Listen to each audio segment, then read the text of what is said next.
সেই লাঠি গংরা গতকালকে আবার জেগে উঠেছে হাসিনাকে আনার জন্য। আমি লাঠিদেরকে বলবো, তোমরা ধর্ষণের বিরুদ্ধে কথা বলছো না, তোমরা একটি উস্কানি দিয়ে দেশকে অস্থির করছো।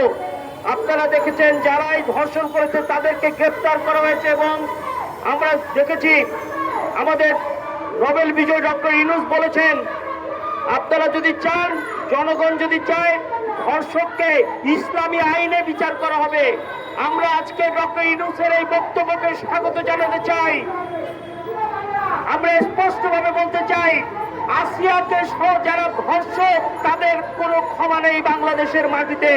কিন্তু এই ঘটনাকে পুঁজি করে যারা ব্যবসা করতে চায়, যারা অস্থির করতে চায়, যারা পুলিশকে আক্রমণ করে নতুন খেলা খেলতে চায়, তাদের খেলা খেলতে আমরা দেব না ইনশাআল্লাহ।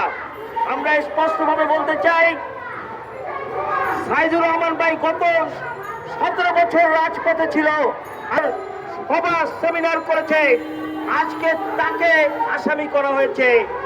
আগামী 24 ঘন্টার মধ্যে সাইদুর রহমান ভাইয়ের বিরুদ্ধে যে অভিযোগ করা হয়েছে সেই অভিযোগ প্রত্যাহারের দাবি জানাচ্ছি।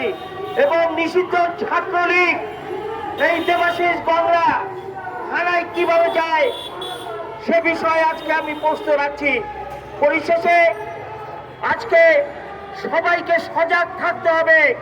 সবাই এই ফ্যাসিবাদের দোসরদের বিরুদ্ধে আপনারা জাতীয় ঐক্য গড়ে তুলুন।